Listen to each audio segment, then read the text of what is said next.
Hello, everyone. Welcome to the ABCs of Preschool. I'm your host, Miss Amber, and it's Valentine's week. Wishing everybody a happy Valentine's, whether you have a partner or not. I love what Valentine's represents, and it's just love. I think it's just a quick reminder to pause and love ourselves, and know that love is at the core or should be the core at everything. I'm wearing my red today for love. I also love red, the color red. It's a beautiful rainy morning here in Northern California. And before I jump into this week's episode, I want to say thank you. Thank you so much if you found this podcast for listening. Thank you so much if you were one of those wonderful, amazing people that supported me last week when I launched the ABCs of Preschool book.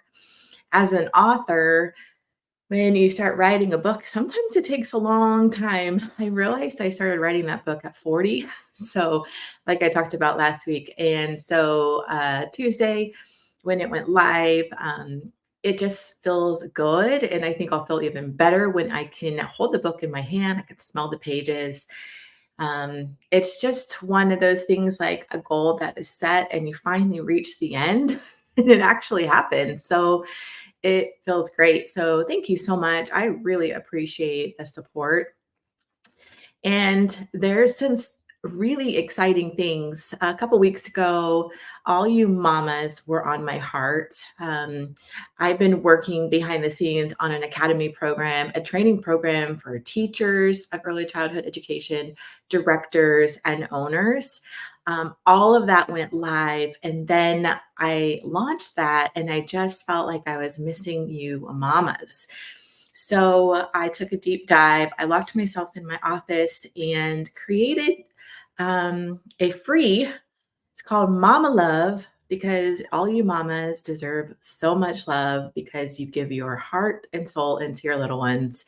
It's called Mama Love, and it's free, and it's 12 videos, hopefully of encouragement and inspiration and just little quick tips, but more really just encouragement. So check it out at thelovingstartway.com. It's free. And if you haven't heard about our community, if you are an educator, we have an online curriculum community that's amazing. That's going to save a ton of time now. Every month, it's a new theme. So February is out. It's all about Valentine's and community helpers and all your projects, your calendar, everything, circle time, art, sensory, it's all done for you. It's incredible. So shout out to that. And then let's dive in. This week, I really have been thinking about love. And the topic this week is guilt-free self-love. And I was going back and forth between self-love and self-care. And I think those represent each other. When we love ourselves fully, we really put the care in and we take time to take care of this vessel, this body that we've been given, our soul, our mind, our spiritual, emotional. So I believe self care and self love really go hand in hand. And that's what I want to talk about today because it took me a really long time to learn self love. Took me a long time, years, I think, to start really loving myself. I think it's a journey. I think as women in particular, I think it's really hard for women for us to love ourselves fully because we see all the flaws. However, I had all my kids over last night for dinner. They're all adults, except my daughter's almost an adult. And there was a lot of the guys, my husband, my sons, and then there was one of my son's friend was over, and I was really surprised. I was sitting there just listening, and they're critical as well. So I think as humans, they were talking about their body and maybe not being happy all the time and maybe like working out more at the gym. And so I was really realizing that I think it's just a human thing. Are we ever satisfied? Are we ever fully satisfied with our body, with our life, with the way we look? with what we're giving to the world? I don't know. And will we ever be fully satisfied? But today I just want to talk about self love. And so I think it's something we all struggle with, whether you're a mom, you're a dad, you're a teacher, you're an owner of a school, you're a director. I've realized if we do not love ourselves, and if we are so critical of ourselves, it's gonna flow out of us. So if you're an educator, if you're a teacher, if you're a director, if you're an owner of a childcare center or preschool, and you're walking in every day to your classroom and you're hating on yourself and you haven't taken the time out to care for yourself, I think it's really going to be hard to pretend. I think we all learned how to pretend. I think I learned how to pretend for a really long time. I think I put a mask on for a long time and pretended my way through life for years. And on the inside, I was struggling and really did not have a lot of self confidence. I did not like myself. I didn't love myself for a long time. So, whatever your role is in this world, if you're a mama and you're juggling work and momhood and carpool and soccer and daycare and preschool, if you're an educator and you're giving all of yourself during the day to your little ones, your students, you're pouring it all into everybody else. My question this week and this moment is, what is left for you? To be a good leader, to be a good teacher, to be a good entrepreneur, to be a good mama, we have to start pouring care and love within ourselves without feeling guilty. When I was raising my little ones, my kids, and starting Loving Start Learning Centers, I was on this hamster wheel that just kept spinning. like, and I've talked about it before, but my coping mechanism was to stay busy. If I stayed busy enough, then I wouldn't think and I wouldn't have to realize that I'm hating on myself. I'm not happy in the marriage I was in. My self worth was in the toilet. I don't think I had any self worth. I stayed busy and I put a smile on my face and I poured myself into my four children, being a mom, being the best volunteer that I could be. I poured myself into my schools and work, and I wanted to be the best teacher that I could be. I wanted to be the best director and the best owner of a business. I poured all of myself, mental, emotional, spiritual, physical, all of it. I was pouring in to everything else. And last week on the podcast, I talked about those words, you have cancer. What I was doing is giving so much over and over and over. It's like a gas tank. And next week, I'm going to talk about the five love languages, but it's like a gas tank. And what happens with our cars when they go empty? I mean, unless you're driving, the electric car, which I freaking love. But when our gas tank is empty, our car cannot move forward. It just can't. So if your gas tank is empty all the time, how exhausted do you feel? How emotionally drained do you feel? How completely overwhelmed do you feel? If you are a constant caretaker and a constant pleaser and a constant giver and a constant person that says yes and yes again, even though you're exhausted, but you say yes and you pour yourself into everybody else, how does your gas tank look right now? Like, is it empty? Is there like you're on the side of the road and you're like, I can't keep moving forward like this? If that is you, I'm speaking to you today. If your gas tank is half full, let's get you to full. Because I think when I was younger and in the midst of raising my little ones and in the midst of a marriage that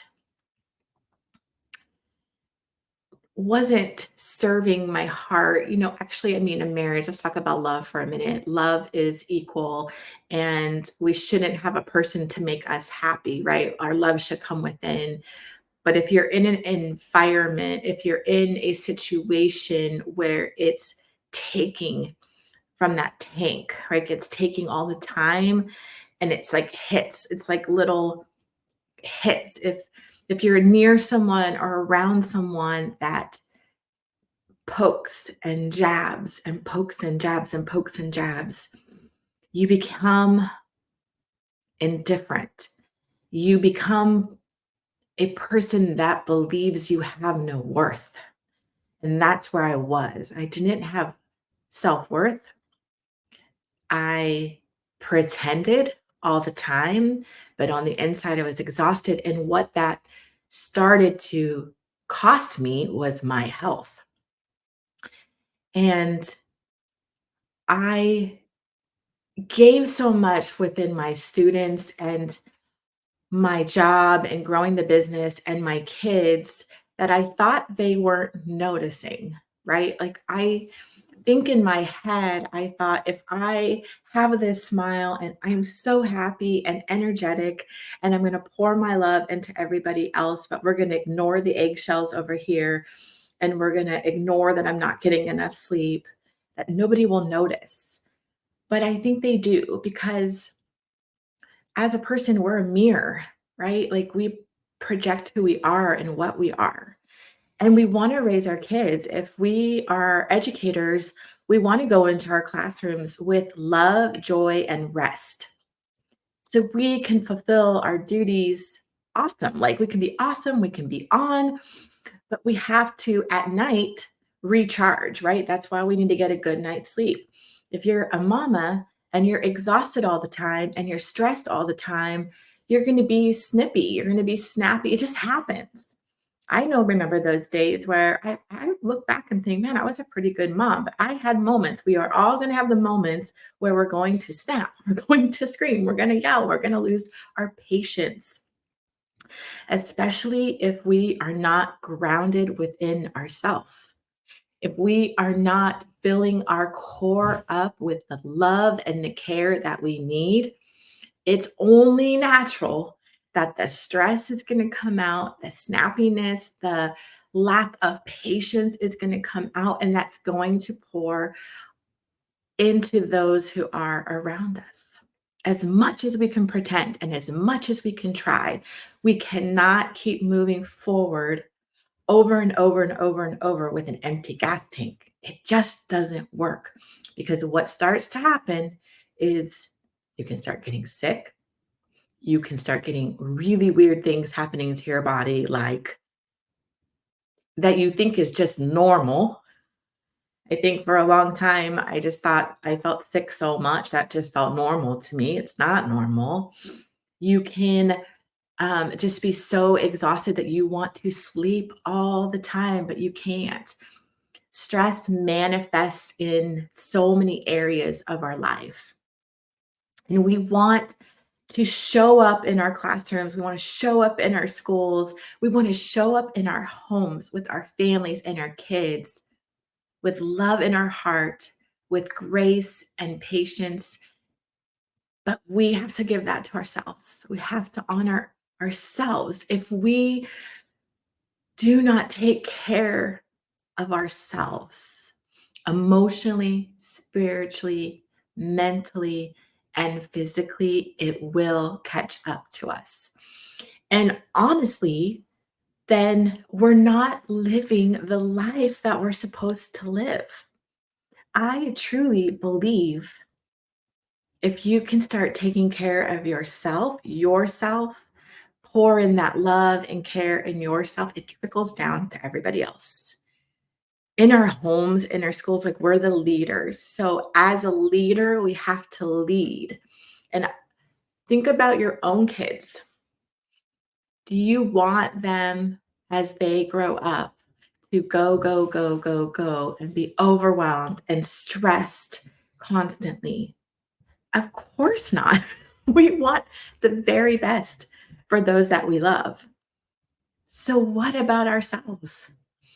And I know when I was raising my little ones, and if I sat on the couch for 20 minutes quietly, I would feel guilty. I literally would feel guilty. I would feel like I should be cleaning the kitchen. I should be doing laundry. I should be doing the dishwasher. I should be reading a book to one of my kids. I should be doing, doing, doing, and doing. Resting, sitting quietly was not in my vocabulary. It is not what I had known. It did not feel comfortable because I felt like I was a lazy person if I just sat on my couch. That is a lie. I'm going to tell you that right now. That is absolutely a lie. If you are a go getter, if you are going, going, going, and you are on that hamster wheel every single day with work and students and family and kids and carpool and preschool and daycare and volunteering, and you fall into bed at night so exhausted, how can you create time for you? Because it is possible. And there's seasons of life also. There's seasons where you may have a newborn baby and you are just barely breathing. You I know it. I remember it. You're just figuring it all out. There is seasons of life. Some seasons are way busier than others and so overwhelming that you might be thinking, "Oh, right, carving out 30 minutes a day for myself. Amber, you're insane. You are absolutely crazy. That's never going to happen." Well, I'm going to try to give you some ideas of how you can make that happen, even if you're in a season right now where it's so completely overwhelming and so busy. What if we could lessen the busy and lessen the overwhelming with just a few things every day, just to get you grounded and centered and able to take deep breaths by yourself, for you, and only you. Because if you fill your tank up, if you can fill it up, we can't expect anybody else to fill our tank, honestly. I think if we do live that life, like our partner cannot fill every single part of what we need in this world. It's just impossible, right? That's putting so much pressure on another person. Our children, as much as they bring us joy and love and like unconditional love, like this love that is hard to put into words, how we feel about our kids, they cannot fill our tank. Now, of course, they can say cute things, they can do amazing things, they can make us smile like our students in our schools. I mean, teaching, directing, and owning, in your schools, working in your preschools, if you're an educator, if you're a mama, kids bring the joy and love and laughter. They bring so much laughter. But they truly can't fill up our tanks. They can't they cannot make us have self-care. They don't do that. They bring other elements to our life, which is amazing. So how can you learn to love yourself without feeling guilty? How can you learn to pause every day without feeling guilty? How can you learn to say, I need a moment. Mama's gonna go take a bath. And if you have a partner that lives with you, a spouse, maybe it's every night you say, let them know, use your words and tell them, I need 30 minutes, I need a bath. If you are a single mama and you are raising those kiddos, do you have someone close by? Do you have a family member that maybe one day a week you can have an hour a week or 2 hours a week? When my kids were little, my former mother-in-law, but always in my heart forever, mother-in-law, was the most amazing grandma. And my kids adore her to this day. Like, adore her, and they see her all the time. She was such an active grandma. And my kids would have grandma days. My daughter especially remembers this. She would have one day a week, she'd have a grandma day. And grandma would come and pick her up from preschool and spend time with her and just have a day of fun. They would make nachos, they would have a tea party. And my daughter now goes and throws the tea party for her grandma and goes and babysits her grandma. And it's a very special relationship. Do you have family that is close to you that you can set up?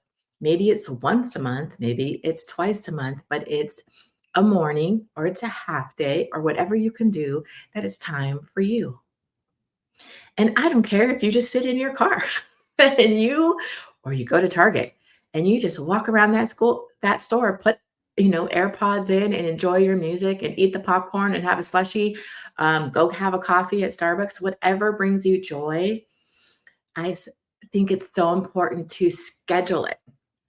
Just as we schedule and plan everything else for everybody else, doctor's appointments for our kiddos, we do our curriculum planning for our students, we plan staff meetings if you're an owner of a school, just as you are planning and scheduling everybody else and work and things to work really well, your classroom, your kids' functions, what are you scheduling for you? What does your self love, self care look like this week, today? Like, what does it look like? I have shared last week, and I'll probably always share a little bit, but through the years, I have been the lucky person to have quite a few health things in my life. And I'm going to be really transparent here and honest. And it doesn't feel good to say this, but I think for a lot of time, that was my story for years. I was the girl that got cancer at 31. I was the girl that had to get a hysterectomy at 37. I was the girl that had a heart issues at 37. I was the girl that would get any freaking weird virus that came around. I got it, like weird old things. I was the girl that had to go to the doctors multiple times and get steroids and antibiotics because I'm so sick I can barely move. I'm the girl that went and lifted weights a few years ago and got a frozen shoulder at, I don't know, I was like 44 and I couldn't move my arm literally over my head and have to have surgery. I'm the girl that a couple years ago, actually in February, I started getting crazy migraines working out where I could barely see out of my right eye. A headache would come on my left. I couldn't walk very far. I was getting dizzy. I would stop sleeping. And come to find out there's a cyst, a benign tumor in the middle of my freaking brain. But my story for a long time was I'm sick. I am the girl with health issues. And after my brain surgery, I had that June 29th, 2022, when they cut into my skull. I had a craniotomy. I was sick of that story. I was tired of it. And I started to take steps of loving myself, caring for myself, and scheduling time for myself. And I don't want that story anymore. But in order for us to love and to care for our soul, we have to schedule it and we have to put it in motion. And some of the things I put in motion, especially this last summer, because a year ago, March, I had some other things going on and they thought the cancer was back. And so I had to go through 4.5 months of scanning and testing, and I was in a very dark place. I hadn't been in that dark of a place for years, and I was in a really dark place. I was literally not functioning. I was on my couch from 2 o'clock on in the afternoon because I could not move. That's how dark of a place I was in. And this summer, I actually crawled myself back out of that darkness. And thank goodness, thank God, praise God, that the cancer wasn't back. I got lots of testings and found out different things, which was amazing and life changing. I kind of found out some things about my health and I was an advocate. Part of self care is being an advocate. If you are not feeling good, if you have not been feeling good for a long time, if you feel like something is wrong, love yourself, be your advocate. I found out this summer I cannot have gluten, and I took gluten out of my diet, and here I am. I have not felt this good. I don't even know when. I can't even put it into words. I don't know if it was in my 20s. I don't know when I have felt this good. I feel amazing just taking that gluten out. But if I wasn't wanting to take care of myself and love myself and find out answers, I would never have found that out. So part of self-care is like the whole package. Really. I was in a really dark spot last spring, like horribly dark. Mentally, I was not there and I had to crawl myself up out of that hole. Physically, I wasn't there. Spiritually, I wasn't there. But I believed in myself and I crawled myself out. So now I'm going to give you some tips of what I've been doing that has been really game changers, and they're simple. Here's the thing, we're so busy, right? All of us have busy lives, especially if you are a mama of young ones. You are busy. If you're an educator, you're super busy with your kiddos and your class and your students. If you're an entrepreneur, if you're a business owner, you're busy with the business. But are you so busy enough that you can't take care of yourself? Would you rather have that longevity and live a long time? Like, it finally clicked on me that I don't want that story anymore. I don't want to be that girl that's sick. And I want to see my grandbabies. Like, I want to see them. I want longevity in my life. I want to be strong. I want to be healthy. I want to be mentally um, happy, emotionally, physically, and spiritually. So I move my body. Here's my little daily routine that I'm going to share. If we have a list of 20 things, it's really overwhelming, right? Like, who has a list of 20 things for self care? What if you make it 3 things a day? 3 things a day that you are going to love yourself enough that you're going to do. One of my things is in the morning, I wake up. I like to wake up early. I like when the house is quiet. I'm a morning person. I've always been a morning person. You may be a night owl. And so maybe this routine or your self love, your self care is going to happen at night. For me, the morning is where I feel the best. So I am very religious now about this. I go downstairs, I have a green juice. AG1s is my particular green juice. I am not a huge vegetable person. I like vegetables, but it's hard for me to eat a ton. I drink my green juice, my red juice, and I have my cup of coffee and I journal. And I just sit quiet on the couch. For me, I pray, I journal, I write down things that are going on. I started journaling really regularly a year and a half ago. And it was just part of my morning routine. And now, of course, there are going to be mornings where you are running out the door at 6 a.m. It's just insanity. I'll give you an example. Tuesday of this week that I was in a very intense business meeting, very intense, from 9:30 a.m. to 7 p.m. at night. It was the same day as my book launch. So yesterday was Wednesday. I pretty much laid in bed and did nothing most of the day because I was exhausted and I listened to my body. But I also understand that my kids are all almost adults. And I also understand that that is not possible when you're raising little ones. For me to say, I laid in bed till 12 in the afternoon when I was a mom raising little ones, that would never have happened. So I do understand that. But just acknowledging when you need to take breaks. And so some days your routine, your self care routine won't be fulfilled because of other things. But if you start to schedule it on a regular basis, like every single day now since August. Green juice, red juice, oh, my supplements, my vitamin D, my supplements, my omega. And then I sit on the couch and I have quiet time. I drink my coffee, I journal, I just sit and I'm quiet. The next thing that I do, I go about my day, but I've been making moving your body, move your body. Last spring, I didn't move my body. I was mentally not in a good spot. which created I didn't want to move, and it just created this whole everything hurt and I couldn't function. I had to start forcing myself to move my body. I literally last spring could only go, I'd walk maybe 15 minutes and I'd make my husband like we'd turn around. Like that's how bad it was. I Once I dug myself out, moving your body is so good. And I'm not a huge gym person, but I love to walk. I never used to like to walk.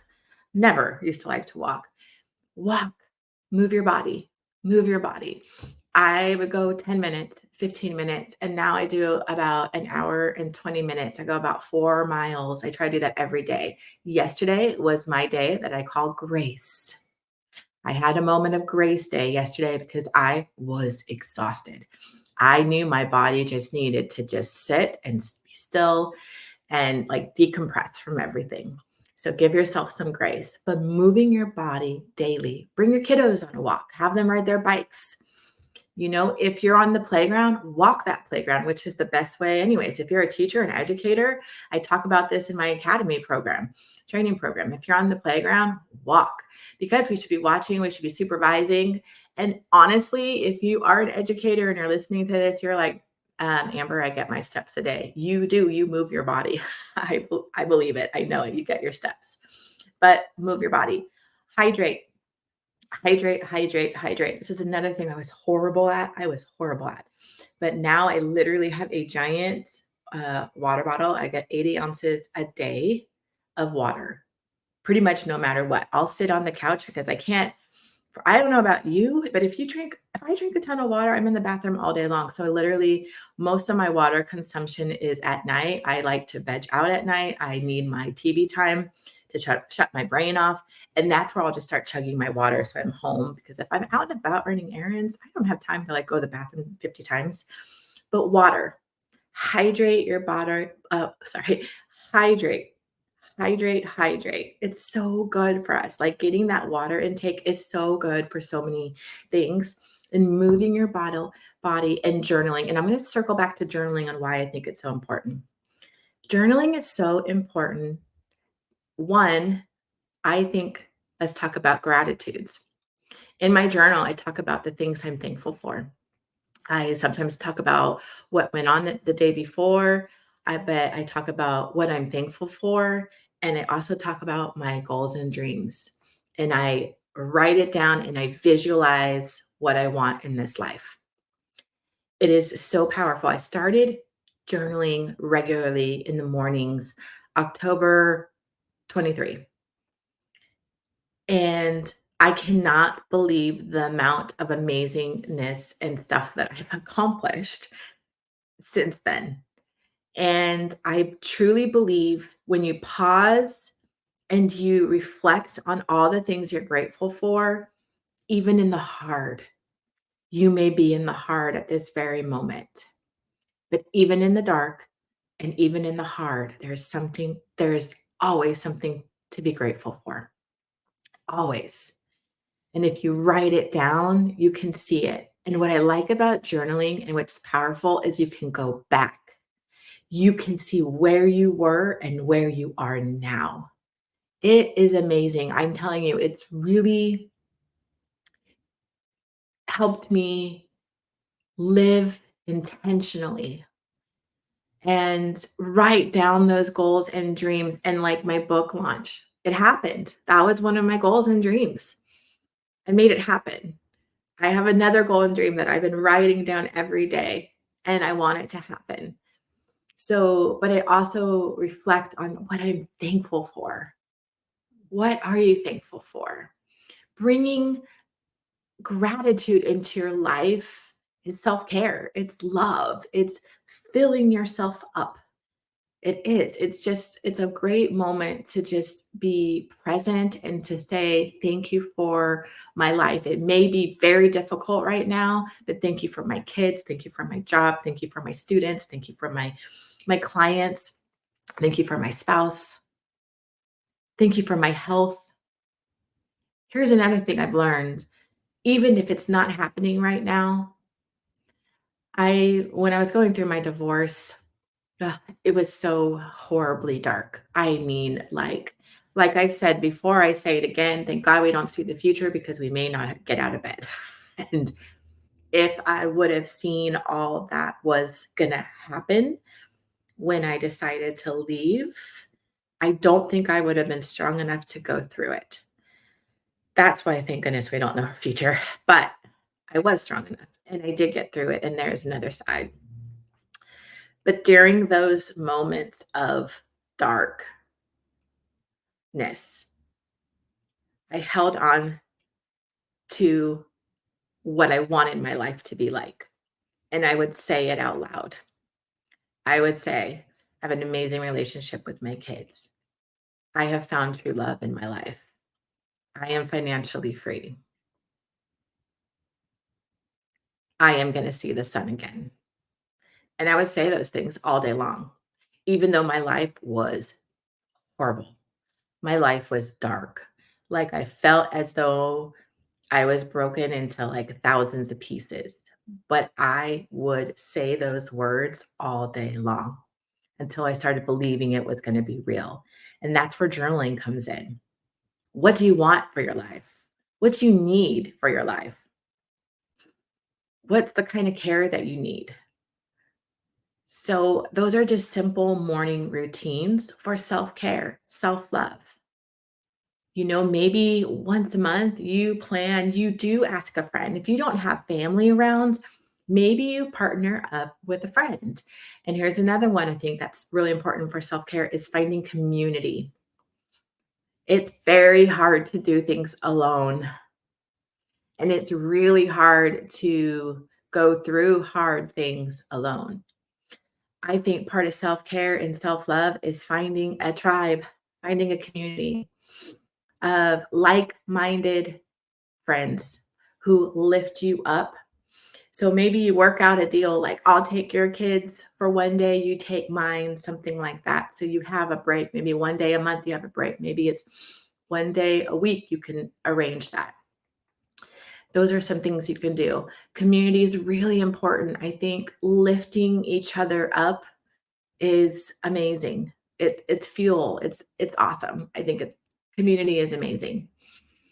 But just implementing those simple things, a routine every single day where you are having a moment for you to reflect of how far you've come in this life, maybe reflect of where you want to go, but just pouring that quiet, that stillness, that love within you, the patience, the grace, that the water, hydrating, moving your body. It's like taking care of this. Like we are just given this moment of life.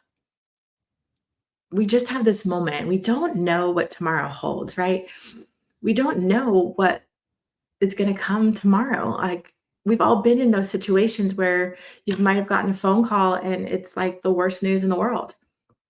It's our responsibility to take care of ourselves, this body, mentally, spiritually, emotionally, so we can be the best versions of ourselves. So when we are giving all the time, we're giving, giving, giving, we're also filling ourselves up.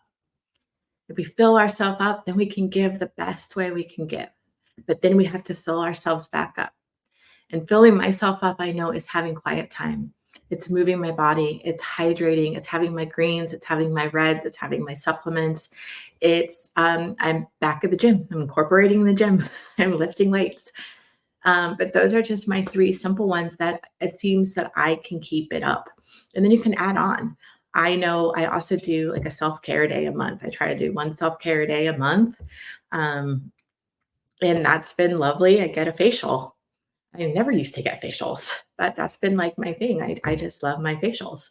So, what is it that you love to do? Maybe you want to go and sit at a park and you want to read a book. Maybe you just want to go read. Like, what will bring you joy and what will fill your tank?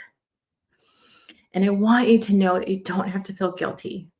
Asking grandma to watch your babies, don't feel guilty. Or swapping with friends, you guys shouldn't feel guilty. We have to take care of ourselves so we can be there for the long run. If we do not take care of ourselves today fully, How are we going to expect to be there for the long run? We want to see our kids grow up. We want to see them have kids. I want to be an old woman. I want to be an old woman that has seen an amazing life. But that takes taking care of myself right now. Because if you don't process the stress, if you don't get that out, if you don't talk through the hard, if you don't cope well, it all gets stuffed within us and it manifests. And if you are struggling mentally, I have seen therapists on and off my whole life. I am a super advocate of going and talking to someone. Self-care is needed and you should never feel guilty about it. Fill up your tank just as you're filling up your little ones' tanks, whether that's your students or your own children. Pick 3 things a day, just 3 things that are simple, that don't feel overwhelming, that you can do to fill up your tank. I hope you guys have just an amazing Valentine's Day. I know I love Valentine's Day because my mom, I talked about this in the Traditions podcast, but she would always throw us a Valentine's dinner, and it was very special on china and little gifts. And I love doing that with my family. It's harder now because they're all spread out and they're adults, and I got to figure out a day in February that works. It won't be probably on that week, but it's so fun. It's just a really fun time. So I love Valentine's Day. I love what it represents, and it's love. And I just want to hope I encourage you guys today just to take time out for you, and you don't have to feel guilty. Fill up your own tanks. Take that time, move your body, hydrate, journal, take a bath, go to a park, go sit in your car.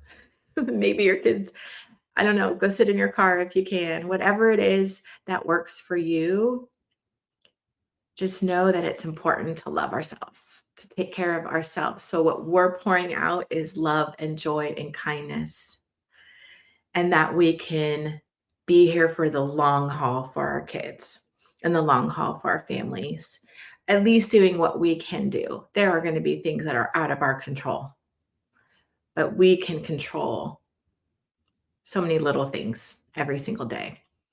So, anyways, I just wish you guys a fabulous Valentine's Day. Check out the Loving Start Way. There is some amazing things going on in the community. Our curriculum is all set up and ready to go. If you want to save hours of time, if you're an educator, go check out the lovingstartway.com and the free Mama Love program. Go check it out. It's free. It's awesome. Hopefully, you will be inspired and encouraged. Everybody have an amazing fantastic week, and I'll see you back here on the ABCs of Preschool.